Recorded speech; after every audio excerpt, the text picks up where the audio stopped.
Hey everyone, today I'm going to show you how to build a graphical user interface like this one only using Python.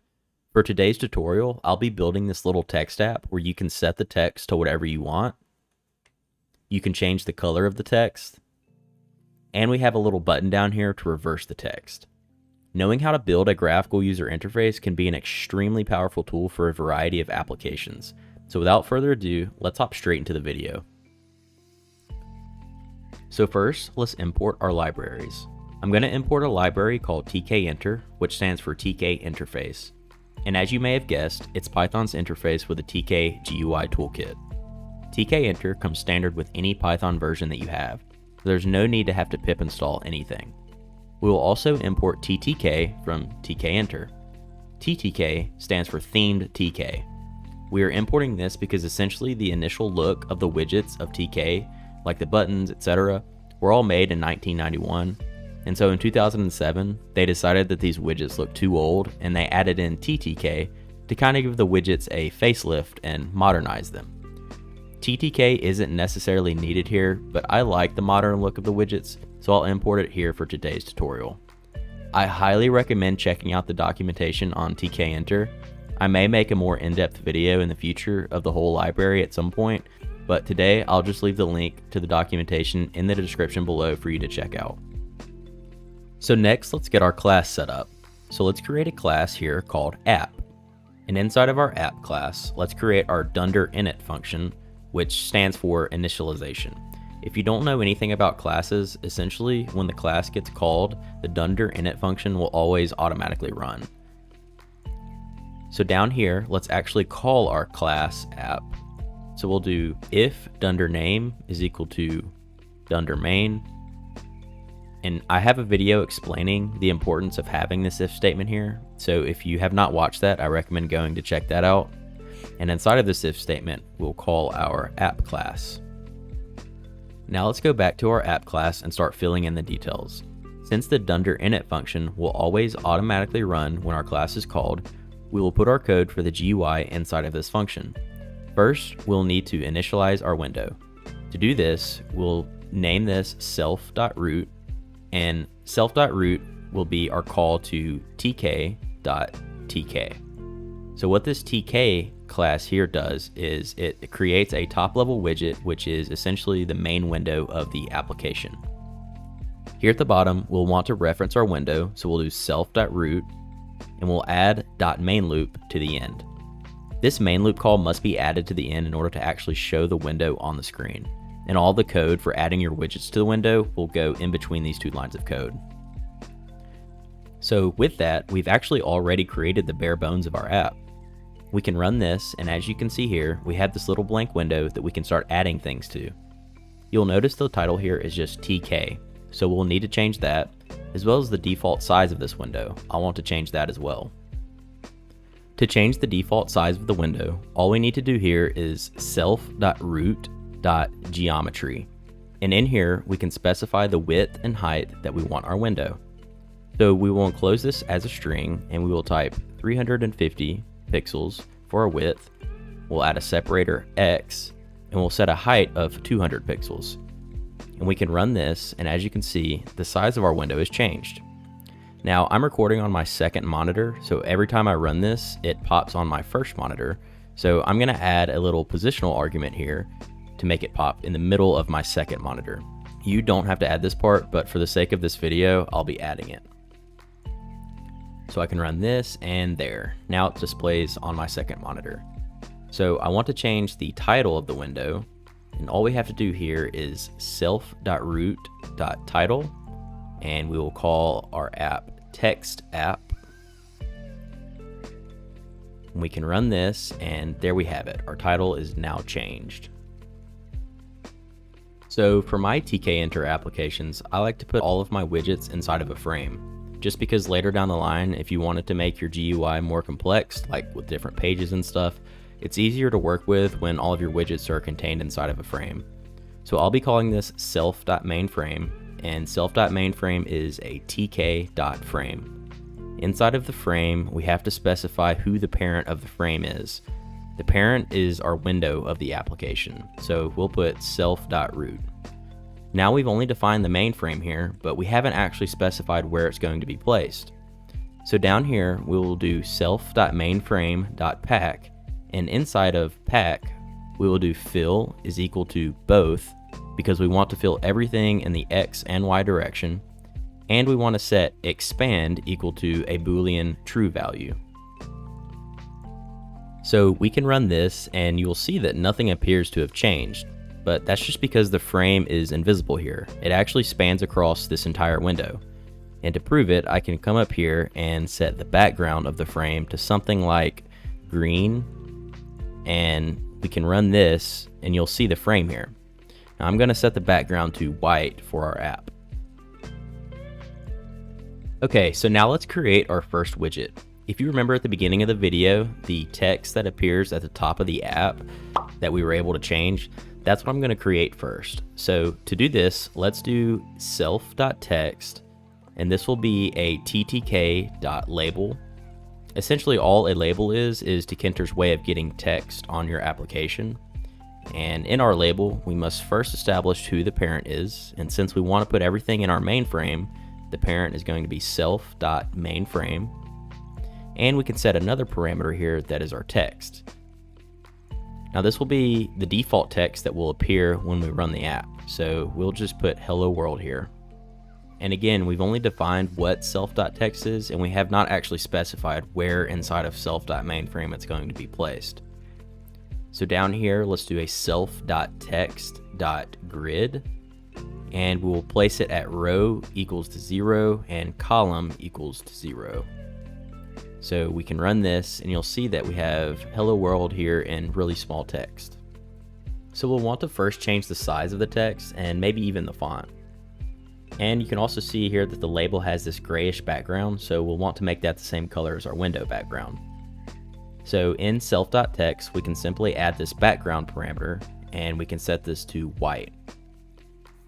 And we can also add a font parameter, and this is expecting a tuple with our font name and font size. So for my font, I'll just set it to brass mono, which by the way is the same font I'm using for my IDE. I've gotten several questions about it, so there you go. And I'm going to set the font size to 30. All right, so let's run that, and there we go. Now we have our text scaled much larger. Okay, so now let's create a little text box that we can type something into so that we can change the hello world text. So let's create a widget called self.setTextField. And this is going to be a ttk.entry widget. And in this entry, let's define who the parent is. So that's going to be self.mainframe. And now let's tell our code where we want to place this widget in self.mainframe. So let's do self.setTextField.grid.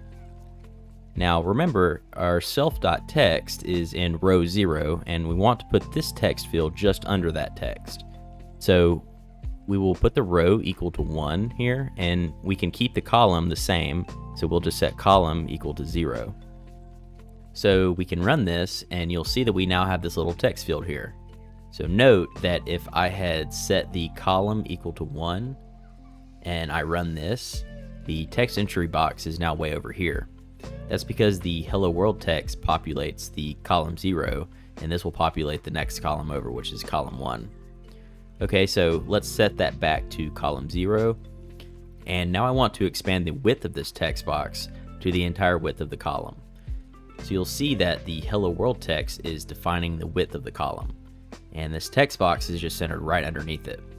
I also want to create a little bit of space between the hello world text and the text box. So we can add a variable here called padd_y, and this is going to allow some padding around our widget only in the y coordinate. So let's give this a value of 10 pixels, and we can run this. And as you can see, it has given us a little bit of padding here. Now it does give the padding on both sides of the text box, so any widget placed below the text box will also have that padding as well. Okay, so now let's make the text box a little wider. So let's add a variable called sticky, and we will give this a value of NWES. So what sticky does is it stretches the sides of our widget to the bounds of the grid that our widget is in. Alright, so now we just have this little text box that we can type things into, but how do we actually use it to change the text above? To do this, we will be adding a button next to our text box that calls a command when it's pressed. So back to our code, we will define a variable called setTextButton, and this will be a ttk.button widget. And in this button widget, we need to define that the parent, which is self.mainFrame, and we can also add a text variable. We'll do text is equal to setText. Now let's tell the code where to place it in self.mainFrame. So we will do setTextButton.grid, and we will do row 1 because we want it to be in the same row as our entry widget. And we will do column is equal to 1 because we want it to be to the right of our entry widget. And just like with our entry widget, let's set the pad y equal to 10. So now we can run this and we have our little set text button here, but you can see it actually doesn't do anything yet. So let's go back to our code, and here in our set text button, let's add a third variable called command. And in the command variable, we can link a function name that will execute when the button is pressed. So let's set it to a function called setText. And we'll need to go down here below our init function and create this setText function. So let's do def setText. And so what the setText function is going to do is it's going to grab whatever is in the entry field at the time that this button is pressed, and it's going to change the hello world text to whatever that is. So let's create a variable here called new text. So for the new text, we will call the .get method on the setText field widget. So we'll do self.setTextField.get, and then we'll run the .config method on our hello world text widget to change the text to the new text. So let's do self.text.config, and in here we'll do text is equal to new text. Okay, so now we can run this and we can test it out, and look at that, it works. Now we can type whatever we want to here and we can change the text. Okay, so now let's add the option to change the color of the text. So below our set text field, let's do self.setColorField, and this will be a ttk.combo box, which is just a drop-down box. And we will add the parent, which is self.mainFrame, and we need to set the values of the drop box. So we'll do values is equal to, and we need to create a list up here called color options. And we will set it to red, blue, green, and black. And let's set our values variable to the color options list that we just made. Now let's define where we want to place our widget. So we'll do self.setColorField.grid, and we'll do the next row, which is 2, and we'll stay in column 0. And let's add sticky is equal to NWES to stretch the combo box, and column is equal to 0. And let's add a pad y of 10.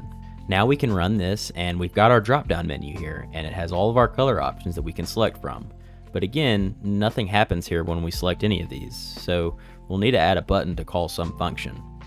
So I'm going to just copy the button that we had before for our set text field and just paste it here, and we'll change this to set color button instead. And let's change the button text to set color, and instead of row 1 column 1, let's do row 2 column 1. And let's change the command variable to call a set color function. So again, down here, let's create another function called set color. And in this set color function, let's create a variable called new color. And we will again use the get method on the set color field variable to get the color that is currently selected in that drop down box. And then let's do self.text.config,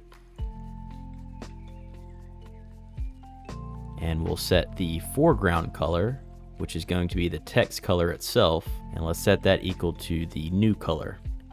And so let's run this and try to pick a color here. And what's going on here? This is meant to be self.setColor field, not text. Okay, so let's try that again. Okay, let's select green, and there we go, it works. And we can still change our text and everything. Everything's working great. Okay, so now let's just add one more feature here. Let's add a button that will reverse the text when we click it. So here in our code, let's do self.reverseText, and this is going to be a ttk.button widget, and its parent is self.mainFrame, and we'll give it a text that says reverse text, and let's set the command to self.reverse. Again, let's go down here and create that reverse function. And in here, we will create a variable called new text, and we will get the text that is in our self.text widget, which is that label widget that we first created. And we will run the .cget method on it, because a label widget isn't like a entry widget or a combo box widget, so it doesn't have a get function that you can run on it. And so now let's reverse the text by using a bit of slice notation here. And now we can run the .config method on our self.text to change the text to this new reverse text. And now let's go back up here to make sure that we actually place our button somewhere. So we'll do self.reverseText.grid. And it will be on row 3 and column 0. And let's also add the sticky parameter here, and let's set that to NWES. And also we'll add our pad Y of 10 pixels. And that's it. And we can run this and we have our little text app completed. Now let's test it out. Let's put in subscribe and set the text, and we can change the color to red. And now we can reverse it. And there we go. So if you enjoyed this video, make sure to drop a like. And if you like content like this, well, my text app here is telling you to subscribe, so consider it. Thanks for watching, and I'll see you all in my next video.